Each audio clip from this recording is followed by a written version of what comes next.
And now I'm going to start the slideshow.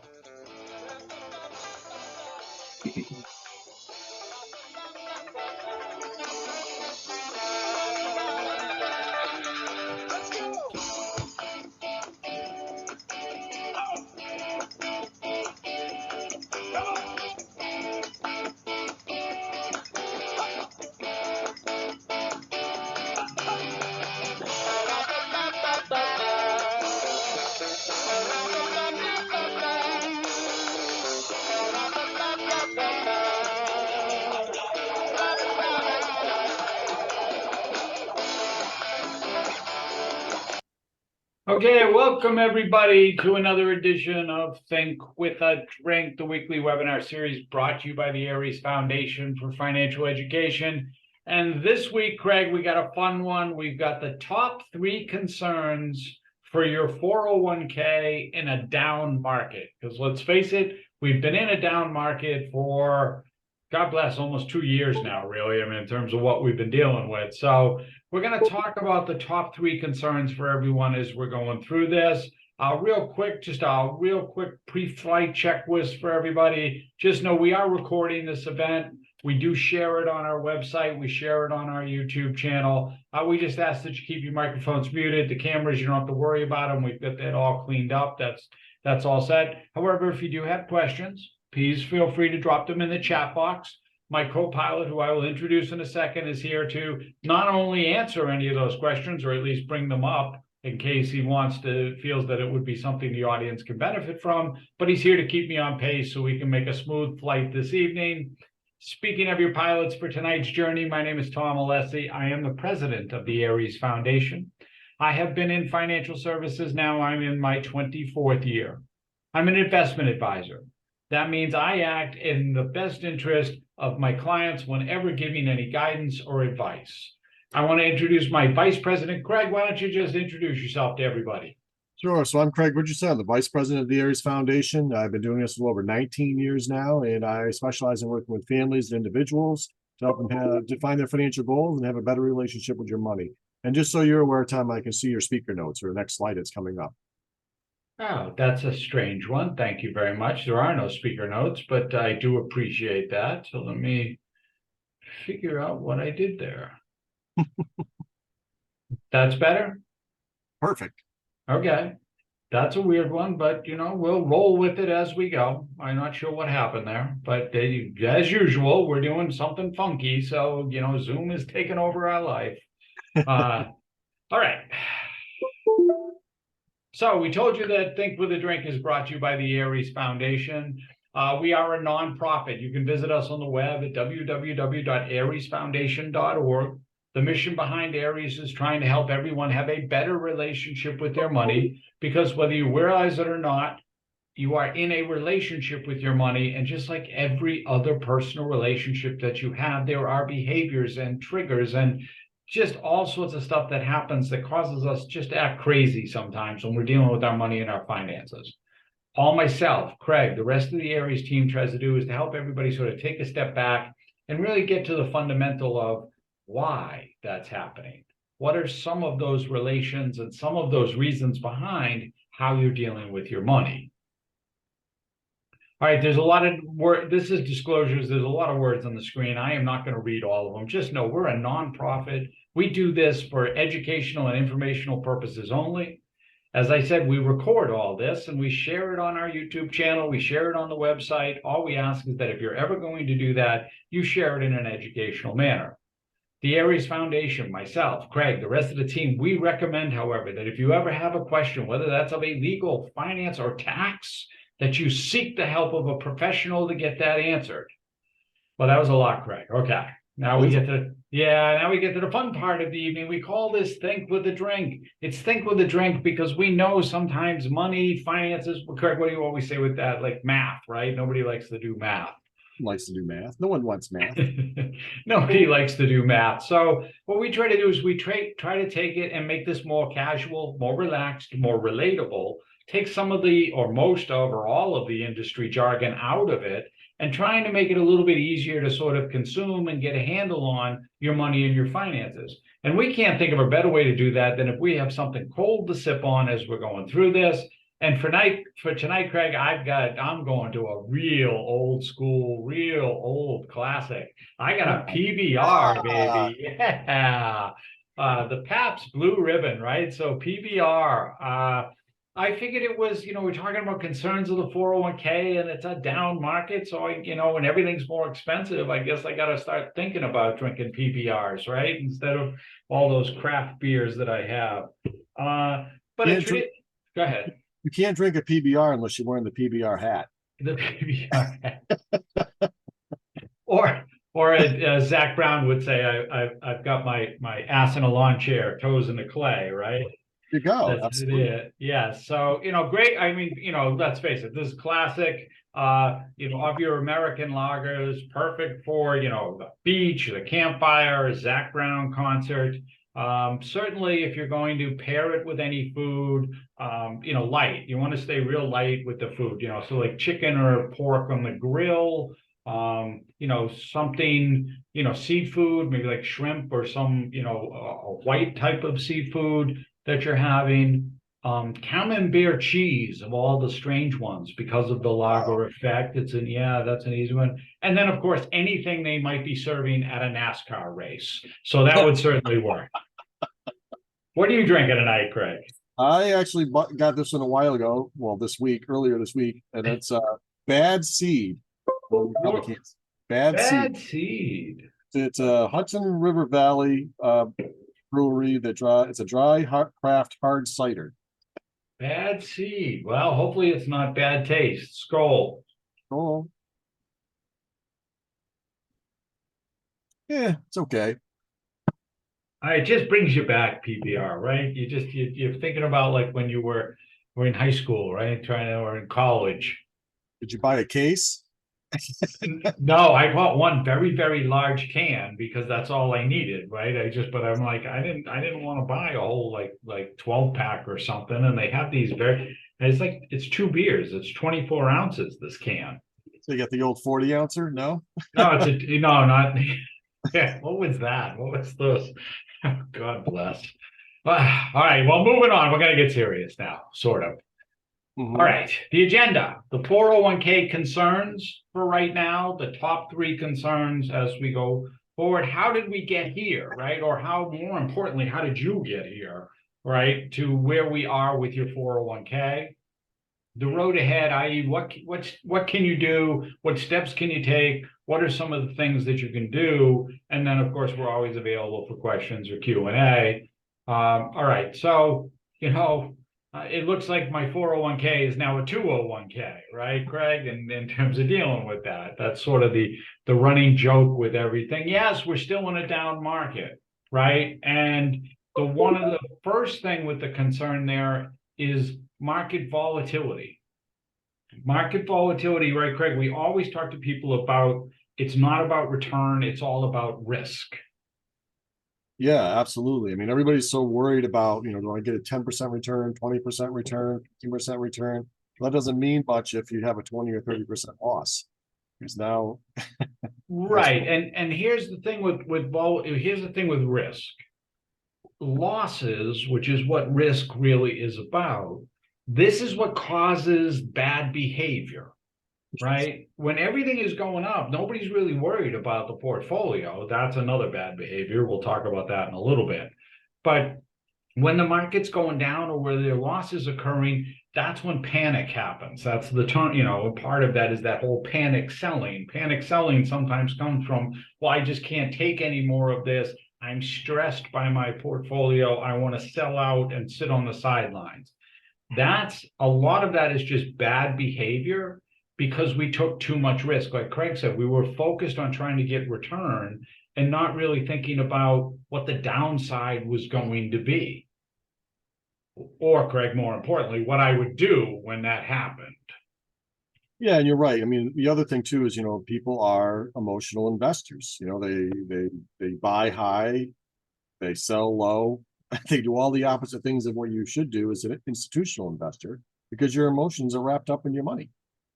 Right. Absolutely. And so, if you just take a step back and say, here's my risk, here's what I'm comfortable with, here's what I'm going to say is my loss threshold, and sort of build your portfolio based on that going forward, the upside is the upside. Right? Well, like I said, nobody's really looking at statements when everything's going up. Nobody's worrying about it because it's going up. It's when it's going down that we have the issues. And if we've already built in and know I've got a certain level of loss that I built in, we're much apt and much better to stay invested, to stay the course, and not have any of the additional crazy swings going on that occur when we try to move and pivot inside the market. Because that's the second thing. Trying to time the market or market timing is costly. And this is where the mistakes occur. So this is the idea of I got fed up, Craig, right? I can't handle this anymore. I'm getting out. How many times have we had this conversation with 401k retirement plan participants? I want to move out of the market and sit on the sidelines for a while. Yeah, I mean, a lot of times that's also, depending on, the individual, maybe you're not within what we call your risk tolerance. That is your comfort level of, volatility. Whether you see the market going up, well, everybody likes that. Everybody's comfortable with an up market, but they're not comfortable. How much are you comfortable losing? And that's, if you're not within that risk tolerance when you're investing, then you're going to have a lot of sleepless nights. Right. And so, and the chart on the screen is showing you that this is 30 years of the S&P 500. 30 years of the S&P 500, had you just sat in there and not blinked, you would have gotten almost a 10% rate of return. But you missed one day, the best day of the 30 years, and you go down by a third, 6.1%. It's a huge drop. Miss 2 days, you're down to 3%. The two best days. You miss the three best days, you're flat. That's it. You return, and then from there, you're negative in terms of your returns. Well, just tell me which days those are, so I make sure I'm not. And there's the whole thing where we go back to the whole market timing. It's one of the things we talk to in this. We're going sideways on you, but we're talking about the 401k, so it's a good idea to be talking about it. Because see, in 401k world, what can we do with our account that allows us to take it out, right? We can take a loan. Yep. Now, in some cases, that loan is absolutely needed. It's necessary. There's no other course of action. I have to do it. But in some cases, some people are taking a loan out and they're trying to do other things with the money than letting it sit here and participate in the market. And that money, when it's out of the account in a loan, it is not participating, and it can miss the single best day or 2 days or 3, depending on how long it's out of the loan and what's going on with the market. Yeah. You sit on the sidelines, like, hey, I can't take this risk. I'm going to push this all into the money market or the cash account inside the plan because I'm going to wait for things to settle. Well, all it takes is that one big day to happen when you do that, and that's it. You're off. You've missed.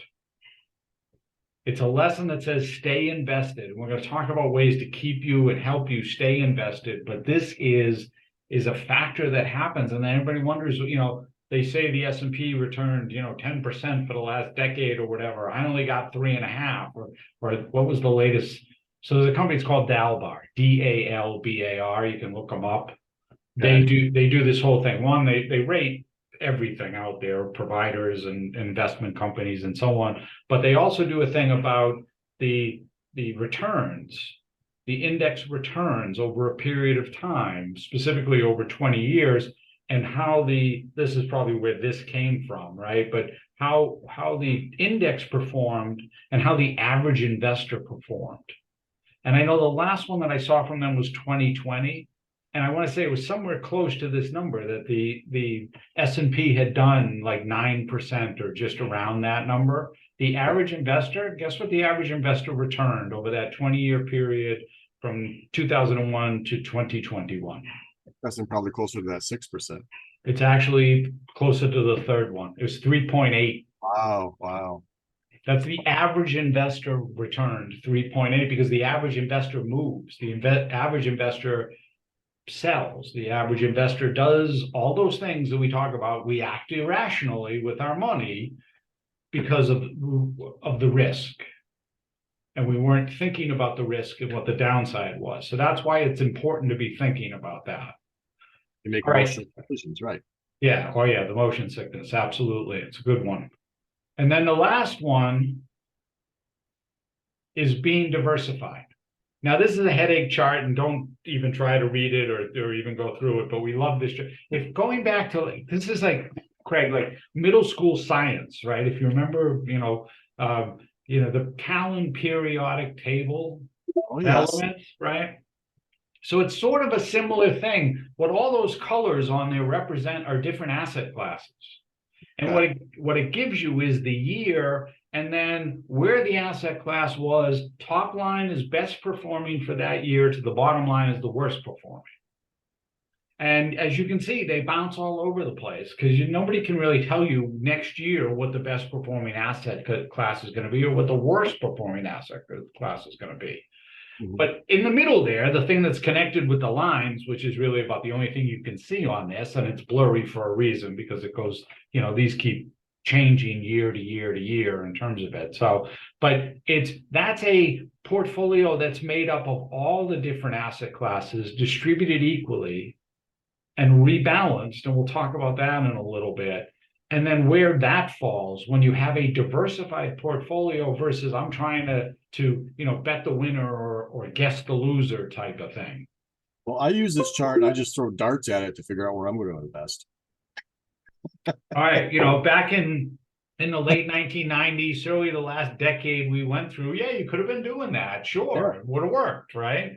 For a period of time, and then and it's exactly something that we're going to talk about in a second, which is how we got here, or how you, the general audience, wound up here. But the chart is important because the idea here is you're never really going to be able to guess who wins and who loses. And trying to do that really becomes this game of you're just never going to be able to keep up with it. And so you're so much better off in finding the right mix for you, sticking to that mix. And as Craig said, if you look at that line that goes, it sort of does almost take the motion sickness out of the portfolio. It's not a true straight line, but it's fairly close when you think of all the assets and then they're bouncing up and down on that chart. Yeah, I mean, if you take any other one asset, you see it's much more diverse. It's much more correct. Yes, they bounce all over the place. Mm-hmm. So being diversified helps. It's a way to offset. It's something that a lot of times we don't think about this with our portfolio, or more to the point, Greg, like what happens is my 401k is invested here, and then my outside investments are invested over there. Well, I'm diversified, right? Well, in a great grand scheme, yes, but your portfolio, one of them can get sucker punched, right? Depending on what asset class it might be sitting in, when it's much better to have the portfolios operating in sync with each other and aligned in terms of what they're doing for your risk tolerance and for what you're trying to achieve. Well, especially because like you see on this chart, certain asset classes may perform others in a certain period. And so that could unbalance what you have balanced in your portfolio. Yeah, and absolutely take away from every part of what you're trying to do. And then we get back to the whole panic thing. And now I'm freaking out because of the losses and I'm moving and, it happens over and over and over again. All right. So how did you get here? Right? Well, so part of it is we ran up. Right after the housing bubble collapsed, the whole market just collapsed that occurred in 08 into 09, which really was Armageddon when you looked at a lot of asset classes. We pretty much did what happens. And, it's funny, Craig and I do this all the time with people when we talk about, world market collapses and what happens after a world market has collapsed. Is there's this pattern that occurs, and if you look here from 010 to 013 or so is about right the point where it gets to, It's sort of the trench that you run in for a while, and then all of a sudden the bull market will take off. And the bull market will run generally for 5 to 7 years. And a bull market is just an up market that is just, it's exponentially increasing over where we were in the market. Mm-hmm. The only thing that stops it is a bear, which is a 20% decline. Now we got close. This was, if you remember back in 2015, 2016, this was China devaluing their currency. That was one of the things that occurred in here. One of the other things that occurred in here was Britain exiting the euro and moving out, right? So there were some factors in there, but we never actually hit the, really until COVID, until 2020, did we run into the wall that stopped this market from running. But they run for about 5 to 7 years. Every single time, all the way back to the Great Depression going forward. This is what happens. And so for us right now, the market collapse that occurred last year basically was sort of the aftershock of COVID. And we're in this trench here where, this 10, this 10 to 12 thing is so the market will probably maybe 2024, certainly by 2025, probably go into another one of these bull runs is what'll happen. But we were in a bull run. So Craig was throwing darts at the board, basically. Anything was going up, right? Nobody was looking at anything. We were just letting it all, as they would say in Vegas, we were just letting it ride. There you go. We weren't looking at it and saying, wait, this one sector is, suddenly jumping to a huge portion of my portfolio versus another sector.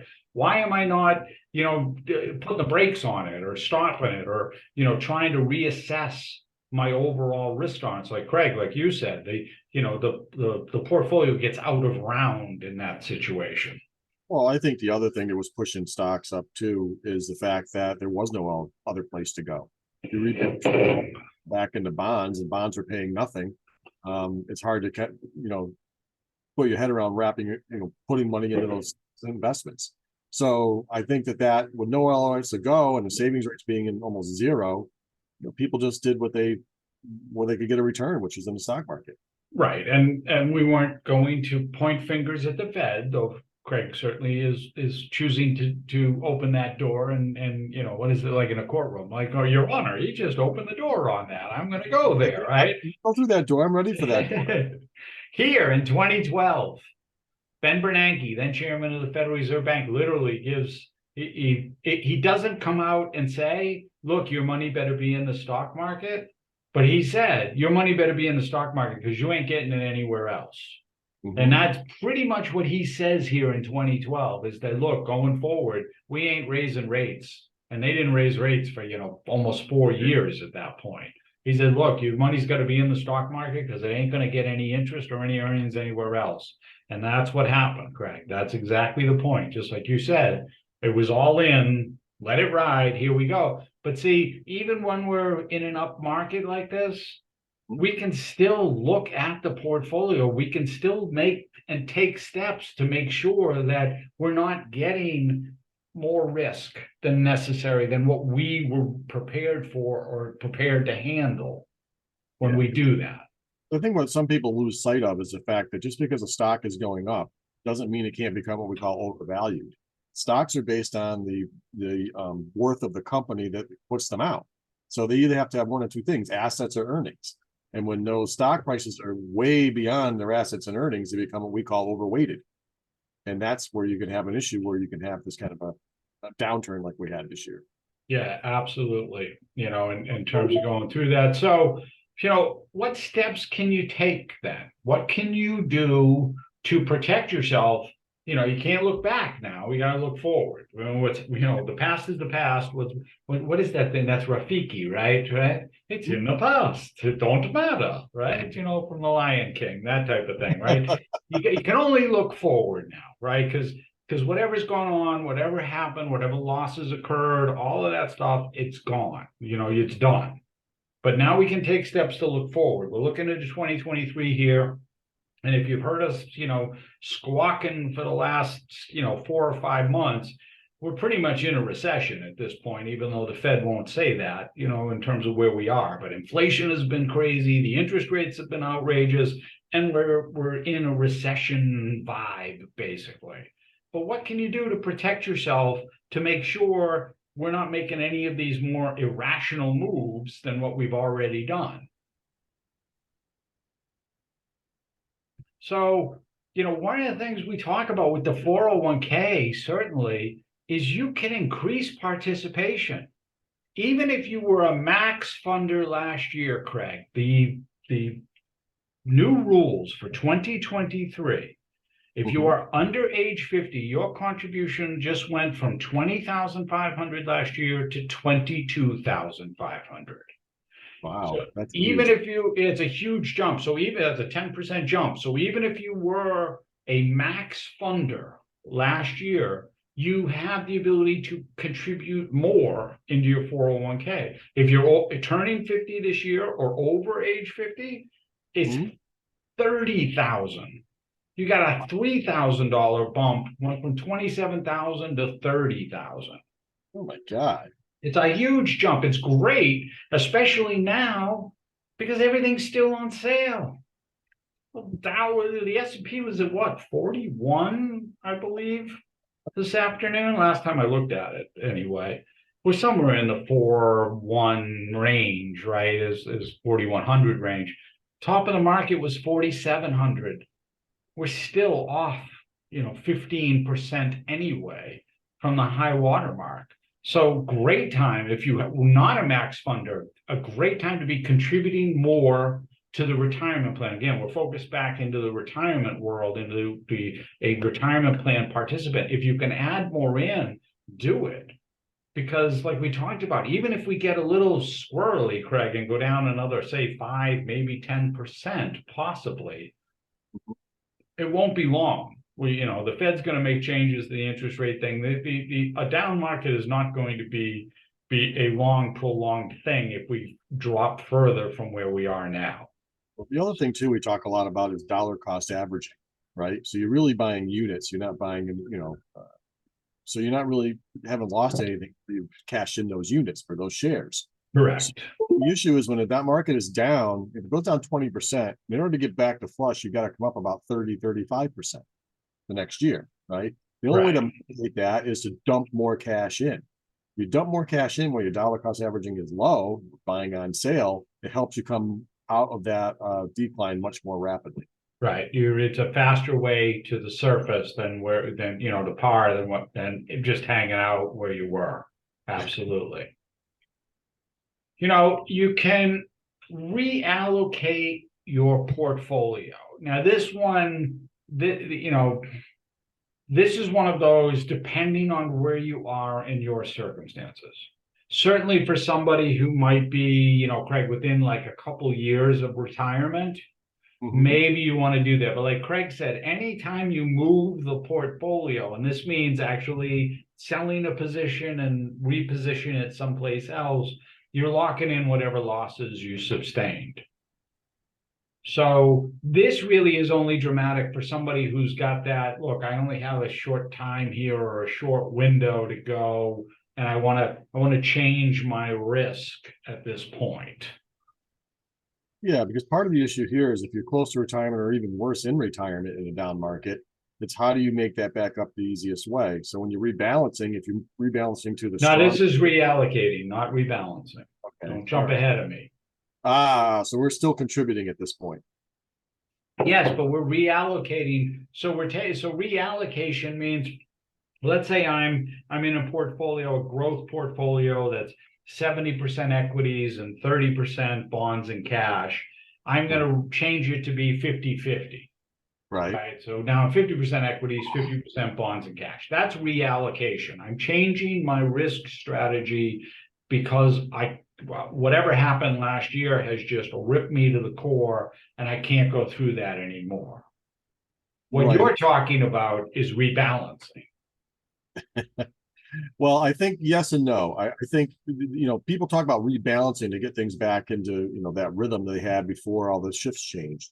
But you also want to be careful because if you just had a big loss and you shift money into a rebalance, well, it may make it more difficult to actually recover. So that's also a part you want to take into consideration if you're not dumping more money in.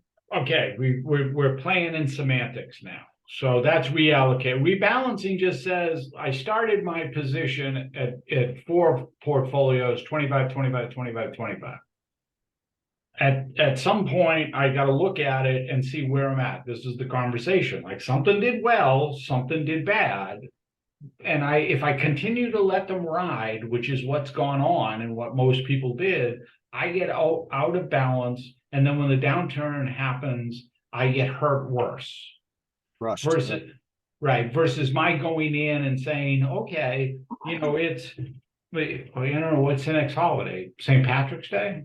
Yes. Okay, St. Patrick's Day, whatever. We're choosing holidays. Craig and I have been on a holiday run with the Drink. Isn't President's Day coming up on Monday? See, there you go. There's another one. President's Day. We didn't do one for President's Day. Let's do President's Day. Okay, so but every either year or every 6 months, I'm going to go in and I'm going to look at my portfolio. If I have 4 funds and my original contribution and what I'm sending in is going to 25% into each one of those 4 funds, then my portfolio should have close to 25% in each of those holdings. If it doesn't, and I'm outside a certain range, Craig and I sort of subscribe to the 5% range. Like 5% is okay. We're not too out of balance yet. But if one of them has got like 40% in it, then it's way out of balance. I need to sell the 15% of that and buy whatever did poorly and rebalance myself back to 25, 25, 25, 25, because that's the risk I wanted. That's rebalancing. Okay. Reallocation is that you've decided your risk tolerance was too high and you want to change it going forward because you can't take any more of that stress because you were either too aggressive or worse, the other way around. The one that's on the screen there is a conservative portfolio. Because there's nothing worse than having, Craig, because we have this every now and then, run into a 40-year-old who's in a conservative portfolio, like they're never going to get there. Well, I mean, it also comes into, once again, personality type. If they can't deal with the risk that's involved with a more aggressive portfolio, then the alternative is you got to put more money in. Right. So you can still get there. It's just a matter of how you get there. Right. But it's looking at it from the 401k participant's perspective right now. Again, they just open the window. So even if you were a max funder, you can contribute more. So you got an opportunity to contribute more. If you were only doing a certain percentage, say like 5, 6, or 7%, it's an opportunity to have a conversation about should I increase that another 1, 2, 3%, whatever you can afford. Forget the allocation thing like Craig said, but certainly rebalance. Or at least finding the time that works for you that you're going to remember to do it. Now, if you're sitting in the plan's target date or, some of the static portfolios that are out there, you don't have to worry about that. They're going to do it for you. But for a lot of participants, they're picking funds and then not going back and resetting those allocation strategies anymore. Well, the other big thing that happens, Tom, we know this, is that when people start looking at it, what is the goal? Well, to put as much away for retirement as I possibly can. Okay, right. Why? Right? I mean, what you really be looking at is, what is the income I want to have when I retire? And how does that all tie? And how do I get to that point? Yeah. So, there's more to it than just shoving money into your 401k account. Right. All right. So if you have concerns, if you've got questions, you just want to have a conversation, that's why we're here. So what we're able to do, we're just able to have a chat with you. You can see there's a QR code on the screen. You can shoot the QR code. It'll open up our calendar and set up a time. You've got the link there. Craig, do you have access to the link? Can you drop that into the chat box? Yep, absolutely. It'll open up our calendar. You got an opportunity. You can see it right on the screen there. But like I said, the QR code does the same thing. You just shoot the QR code. It'll open up the calendar, set up a time. Because if you've got questions or thoughts or concerns about where you are in terms of your 401k and going forward this year, great time to have that conversation about what you're doing.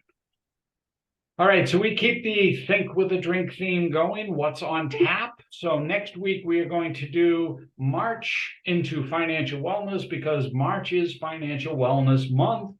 And really, this is about financial wellness and what does it mean to you? Or more importantly, how do I measure this and how do I figure out, being financially well, basically? In the beginning of March, we're going to do Be the CEO of You Incorporated because you are running the business of you. And you should be, just like a CEO, have that benefits package that goes along with you and be thinking like, hey, look, if I'm my business, how am I running things and what am I doing? And then the ninth, because, it is that time of the year, how to reduce your taxable income this season. If you ever have any questions, you can go to the website. It's www.ariesfoundation.org, or you can email us at info@ariesfoundation.org. We're always happy to field a question. Craig, any questions for the chat box for us? I have no questions at this time, but I'm happy to entertain them. Okay. On that note, I am going to say thanks and have a great evening.